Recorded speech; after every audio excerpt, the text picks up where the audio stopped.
Hi and welcome to the Pretty Poinsettia Bauble tutorial. Today I will show you how to take two of these flowers and combine them into one absolutely wonderful little floral bubble. As you can tell, it's really fluffy. It has no filling in it. It's just yarn. So I hope you will have fun and yeah, let's begin. So to create your bubbles, your 3D ornaments, you will need two identical flowers, one that is all finished up, all threads are sewn in, and one where you haven't joined yet. You will also need stitch markers to help you out, a needle, a scissor and a hook. And for this project I used a 4mm hook, so that is what I will continue working with. So the next step is using stitch markers. And place your petals together with the opposite side towards them. The back side, I mean. Just go through some of the stitches at the top. It just doesn't really matter which tops you are making, just that they are the opposite of each other. This will help keep this a little bit more sturdy while you're working. So just place them somewhere in the top. I think I'm using the last of the 3 single crochets and maybe some other on the other side. So there you go.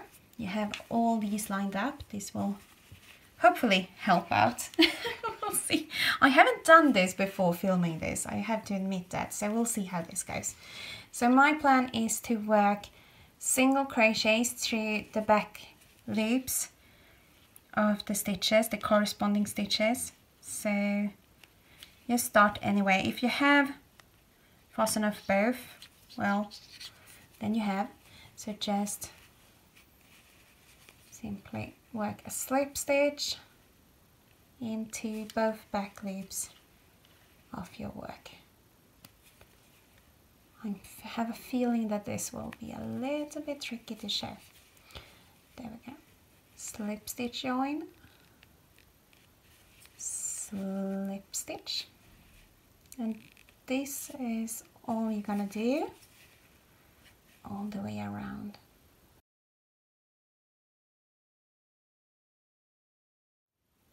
So yeah, this is what you will be doing for the entire bubble. So do that and I'll meet you once I'm back here again. So just slip stitch through the back loops of both to join them all together. Okay? Okay, so I just placed my final stitch here and as you can tell they are all joined together. Absolutely lovely. I think this is so cute.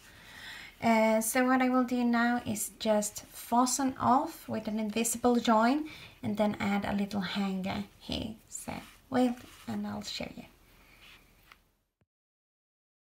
Okay, so for my hanging I have chosen to use a white cotton yarn. You can do with silver, gold, whatever you feel like is your melody. And I folded it in half and then just thread the loopy side on. And find a spot, a stitch here in between everything, this between the leaves, and just pull it through ever so slightly. And I open up the loop, taking the 2 ends, pull through and tighten. And then wherever I want my little knot to be, I just take it. I think this will be fine. There we go. And just do a little knot and then cut it off. Not too close to the knot, but still. And then I will do a little bit of stretching. It laid flat a little bit, but just like that. And so with this little bubble, we are closing the book for this year on the Pretty Poinsettia series. We have done a single flower ornament, we have done the flower itself, we have done a napkin ring holder tutorial, a curtain holder tutorial, or we have told you how to expand this pattern into a curtain holder. And also, of course, not to forget our darling little two-sided bauble. So we hope you have enjoyed this and that you will meet us up for further tutorials. We are releasing one every first Friday of the month from here on out. And yeah, we'll have lots and lots of fun. So give us a thumb up, write a comment, subscribe to our channel, visit SistersInStitch, and just let us know what you have been doing with the patterns, what lovely makes you have done. So until next time, bye!